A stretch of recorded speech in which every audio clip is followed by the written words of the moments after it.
Rich Dad's Guide to Investing: What the Rich Invest in, That the Poor and the Middle Class Do Not. Book Summary: Robert Kiyosaki. Introduction.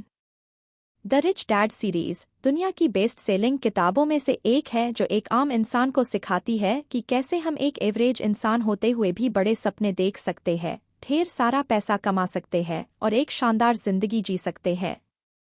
ये किताब बेहद interesting किताबों में से एक है जो इन्वेस्टमेंट के बारे में लिखी गई है।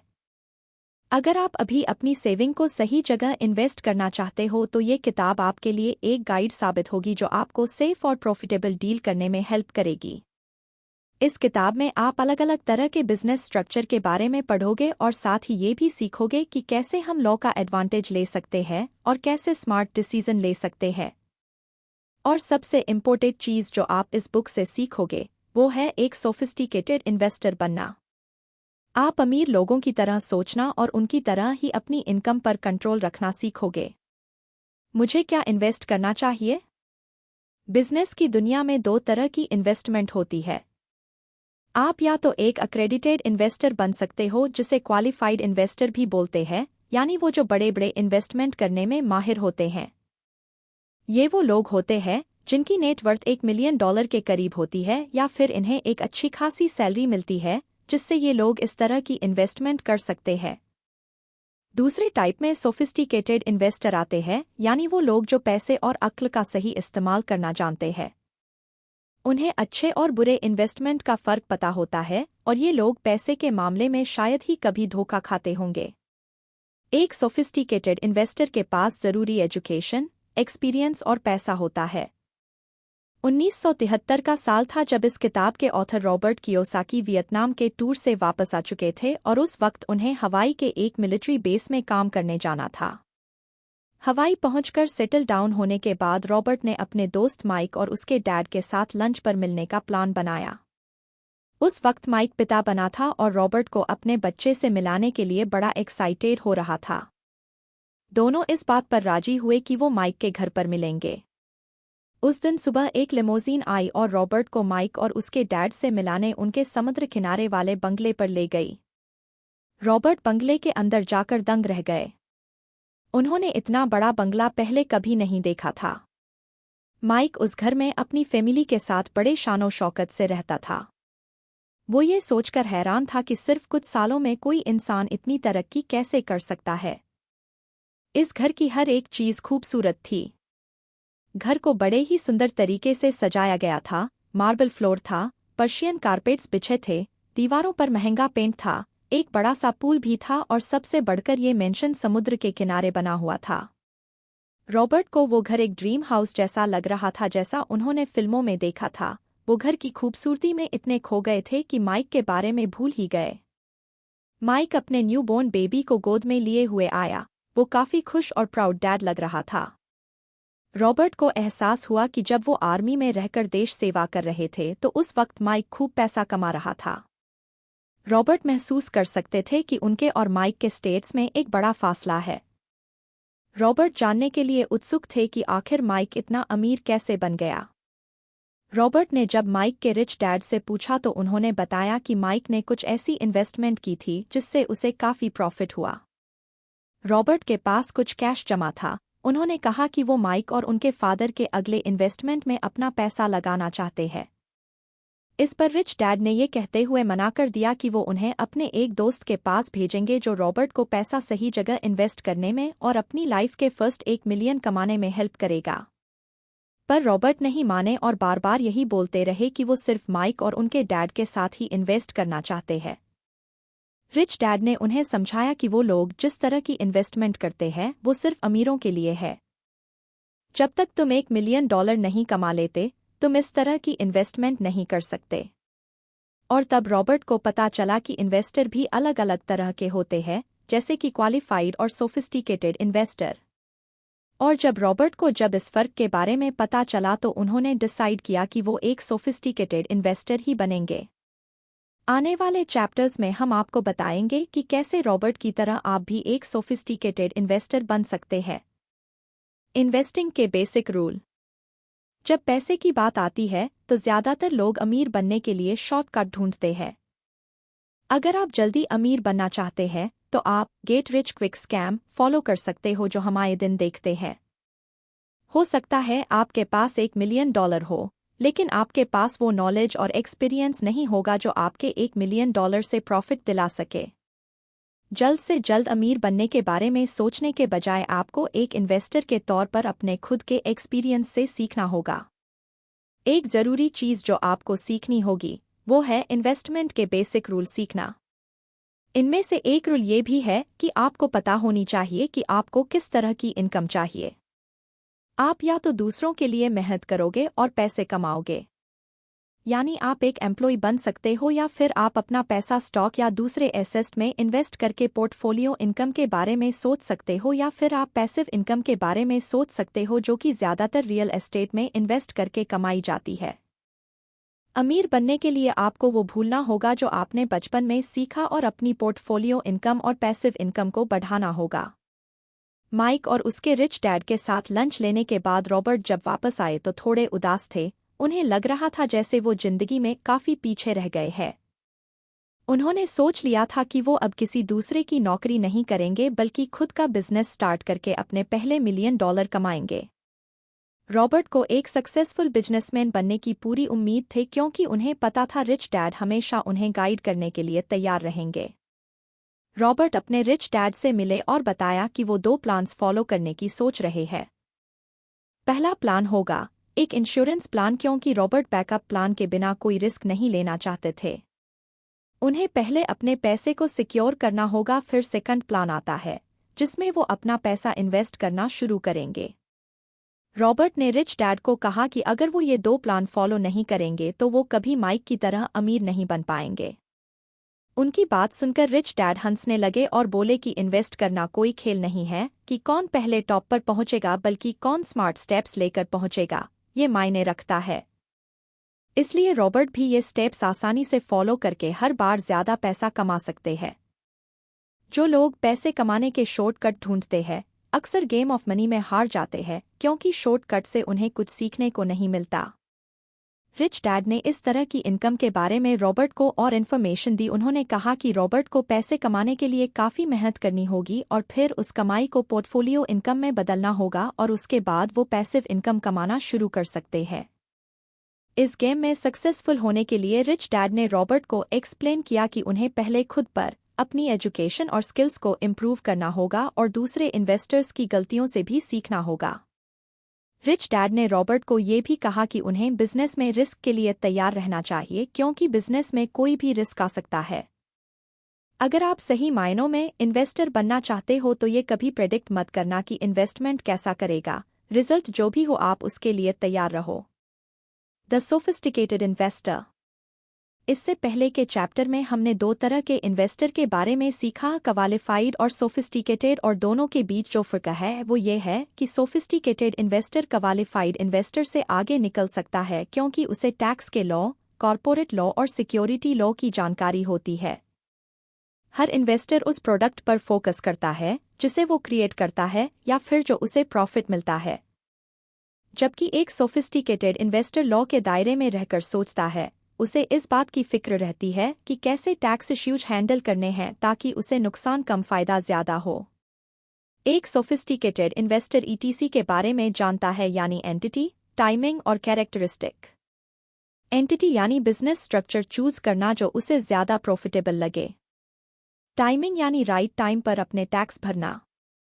अब जैसे कि मान लो आपने कोई एस्टेट या प्रॉपर्टी खरीदी और आपको प्रॉफिट हो रहा है तो आप टैक्स से बचने के लिए उससे भी महंगा एक और एस्टेट खरीद लेते हो। तो अगर आप एक के बाद एक एस्टेट लेते जाते हो तो आप टैक्स हमेशा के लिए डिले कर सकते हो। ये एक स्मार्ट और लीगल तरीका है टैक्स अवॉइड करने का। जबकि वही कैरेक्टर से हमारा मतलब है अपनी इनकम को कंट्रोल करने की काबिलियत। सोफिस्टिकेटेड इन्वेस्टर अपने पैसे को कंट्रोल करना जानते हैं। वो कभी कोई जुआ नहीं खेलते, पर वो किसी भी इनकम को पैसिव इनकम में बदलने में माहिर होते हैं, और जब वो चैन की नींद सोते हैं तो ये पैसिव इनकम उनके लिए और पैसा कमा रही होती है। एक इन्वेस्टर होने के नाते हमें कई बार क्रिटिकल चॉइस भी लेनी पड़ती है। अब जैसे ये एग्जाम्पल देख लो, एक फैमिली थी जो एक हार्डवेयर स्टोर का बिजनेस पार्टनरशिप में चला रही थी। ये लोग एक छोटे से टाउन में रहते थे पर उनका बिजनेस काफी अच्छा चल रहा था तो उन्होंने काफी नाम और पैसा कमा लिया था। ये लोग काफी पॉपुलर थे और शहर के कई सारे चैरिटी और सोशल इवेंट में भाग लेते रहते थे। हर कोई इनके जैसी लाइफस्टाइल जीना चाहता था क्योंकि ये अमीर थे, काइंड थे और खुश थे। फिर एक रात उस परिवार के साथ कुछ ऐसा हुआ कि उनकी पूरी दुनिया ही बदल गई। उस परिवार की टीनेज बेटी शराब के नशे में गाड़ी चला रही थी कि अचानक उसका एक्सीडेंट हो गया। जिस कार से उसकी टक्कर हुई थी उसका ड्राइवर एक आदमी था जिसकी मौके पर ही मौत हो गई थी। नतीजा ये हुआ कि उस 17 साल की लड़की को 7 साल की जेल हो गई। परिवार को काफी गहरा सदमा लगा। इस एक्सीडेंट की वजह से उन्हें काफी भारी मुआवजा भरना पड़ा था जिसमें उनके सारे पैसे चले गए। अगर ये परिवार एक सोफिस्टिकेटेड इन्वेस्टर होता तो उन्हें पता होता कि लॉ की एडवांटेज कैसे ली जाए। वो लोग अपना पैसा, अपना बिजनेस, अपना फ्यूचर सब कुछ बचा सकते थे अगर उन्हें फाइनेंस की जरा भी समझ होती। उन्हें लॉ की ज्यादा नॉलेज नहीं थी और वो लोग क्वालिफाइड इन्वेस्टर्स थे जो सिर्फ पैसा कमाना जानते थे। उन्हें बुरे वक्त के लिए पैसा रखना और उस पैसे को प्रोटेक्ट करने के बारे में कुछ मालूम नहीं था। इससे पहले कि आप अपना पैसा इन्वेस्ट करना शुरू करें, आपको लॉ के बारे में पढ़ना होगा। अगर आपने अपना होमवर्क नहीं किया तो आप अमीर तो बन जाओगे पर उस पैसे को ज्यादा वक्त तक संभाल कर नहीं रख पाओगे। बिजनेस क्यों किया जाए? अगर आप अमीर बनना चाहते हो तो आपको खुद का बिजनेस करना चाहिए। अपना खुद का बिजनेस स्टार्ट करने के 3 फायदे हैं। पहला, ये आपको कमाई का जरिया देगा। अगर आप जिंदगी भर दूसरों के लिए काम करते रहे तो कभी अमीर नहीं बन पाओगे। एक बार अगर आपका पहला बिजनेस सक्सेसफुल रहा तो आपको प्रॉफिट इन्वेस्ट करके दूसरा बिजनेस शुरू करना चाहिए। अगर आप ये सर्कल फॉलो करते रहे तो एक दिन जरूर अमीर बनोगे। दूसरी चीज, अपना खुद का बिजनेस होगा तो आप इसे कभी भी बेच सकते हैं क्योंकि किसी और के लिए नौकरी करेंगे तो एक एम्प्लॉय होने के नाते उनके बिजनेस को आप नहीं बेच सकते क्योंकि आप उनके सिर्फ एम्प्लॉय है जो महीने भर काम करके तनख्वाह लेता है। तीसरी चीज, अपना बिजनेस खड़ा करके आप उसे पब्लिक भी कर सकते हैं, यानी कि आप स्टॉक मार्केट में अपने बिजनेस शेयर बेच पाएंगे। इस स्टेज तक पहुंचने के लिए आपको सोफिस्टिकेटेड इन्वेस्टर से एक अल्टीमेट इन्वेस्टर तक का सफर तय करना होगा। 1975 की बात है। उन दिनों रॉबर्ट कियोसाकी जेरोक्स कंपनी में एक सेल्समैन के तौर पर जॉब किया करते थे। एक दिन एक बड़े ही इंटरेस्टिंग आदमी से उनकी मुलाकात हुई। उस आदमी के शहर में 4 कॉपी शॉप थे और वो अपनी यूनिवर्सिटी में कॉपी शॉप पर पार्ट टाइम जॉब करता था। ग्रेजुएट होने के बाद जब उसे कोई नौकरी नहीं मिली तो उसने अपनी स्किल और नॉलेज यूज करते हुए अपने होमटाउन में एक कॉपी शॉप खोल ली। अपनी फर्स्ट कॉपी शॉप की सक्सेस के बाद उसने और कॉपी शॉप खोली और इस तरह 4 कॉपी शॉप का मालिक बन गया। एक दिन एक बड़ी कॉपी शॉप कंपनी शहर में खुली तो उन्होंने उस आदमी का बिजनेस खरीदने के लिए उसे एक बड़ी रकम ऑफर की तो उस आदमी ने अपना बिजनेस उस कंपनी को बेच दिया और जो पैसे उसे मिले थे उसे 2 हिस्सों में डिवाइड कर दिया। आधी रकम से उसने एक बोट खरीदी और दुनिया घूमने का मन बनाया पर जाने से पहले उसने एक प्रोफेशनल मैनेजर हायर कर लिया था ताकि जब वो दुनिया घूम रहा हो तो वो उसकी बची हुई रकम सही जगह इन्वेस्ट हो सके। कोई 1.5 साल बाद जब वो अपने एडवेंचर से लौटा तो उसे पता चला कि उसका इन्वेस्ट किया पैसा करीब $1 मिलियन के करीब पहुंच चुका था। वो आदमी बड़ा खुश हुआ और इसी खुशी में उसने सोचा क्यों ना एक और एडवेंचर ट्रिप के मजे लिए जाए। उस वक्त रॉबर्ट को आदमी को कॉपी मशीन बेच रहे थे जबकि वो आदमी बिजनेस पर बिजनेस खड़ा किए जा रहा था और अपनी पैसिव इनकम बढ़ा रहा था। वही रॉबर्ट को हर कॉपी मशीन बेचने पर एक मामूली सा कमीशन मिल रहा था। ये एक परफेक्ट एग्जाम्पल है उस आदमी का जो जानता था कि सक्सेस कैसे अचीव की जाती है। उसके पास स्किल थी इसलिए एक के बाद एक वो कई सारे बिजनेसेज खोलता गया। फिर उसने पैसिव इनकम के लिए अपने बिजनेस बेच दिए। उसके इन्वेस्ट किए पैसे उसे अमीर बनाते रहे जबकि वो दुनिया भर की सैर कर रहा था। अगर कोई आपको बोलता है कि आप अब बिजनेस करने लायक नहीं हो क्योंकि आपकी उम्र निकल गई है तो उनकी बिल्कुल भी मत सुनना। जब तक आपके सामने एक विजन है, एक गोल है, आपके अंदर क्रिएटिविटी है, हिम्मत है और सब्र है, आप अपना बिजनेस कर सकते हैं और अमीर बनने का सपना भी पूरा कर सकते हैं। एक सोफिस्टिकेटेड इन्वेस्टर कैसे सोचता है? सोफिस्टिकेटेड इन्वेस्टर बनने का फर्स्ट स्टेप है लर्निंग यानी सीखना। एक बार आपने नॉलेज हासिल कर ली तो आप अपना बिजनेस कभी भी शुरू कर सकते हैं। और अगर आप अपने बिजनेस में सफल रहे तो समझ लो आपने वो स्किल लर्न कर ली है जो बहुत कम लोग जानते हैं। जैसा कि रिच डैड हमेशा कहा करते थे, अपनी जिंदगी का पहला $1 मिलियन कमाना हमेशा सबसे मुश्किल काम होता है, पर अगर आपके पास वो नॉलेज आ गई जो एक सक्सेसफुल बिजनेस चलाने में चाहिए तो फिर आप कई और नए बिजनेस खोल सकते हो। और अगर आप पैसा इन्वेस्ट करना चाहते हो तो आपको ये भी पता है कि किस तरह की बिजनेस डील फायदेमंद रहेगी और कौन सी बिजनेस डील एक धोखा हो सकती है। एक सोफिस्टिकेटेड इन्वेस्टर कैसे सोचता है, ये जानने के लिए आपको उस चीज़ पर ध्यान देना होगा जो ज़्यादातर इन्वेस्टर कंट्रोल में करने की सोचते हैं। सबसे पहले तो आपको अपने थॉट यानी विचारों को कंट्रोल करके खुद पर कंट्रोल रखना है। ये सोचने के बजाय कि आप रोजी रोटी के लिए काम कर रहे हो, अमीर लोगों की तरह सोचना शुरू कर दो। दूसरी बात, अमीर लोग अपनी इनकम पर कंट्रोल रखने के लिए हमेशा पैसिव इनकम जमा करते हैं जो उनकी रिटायरमेंट के बाद भी उनके काम आता रहता है और वो मज़े से लाइफ एंजॉय करते हैं।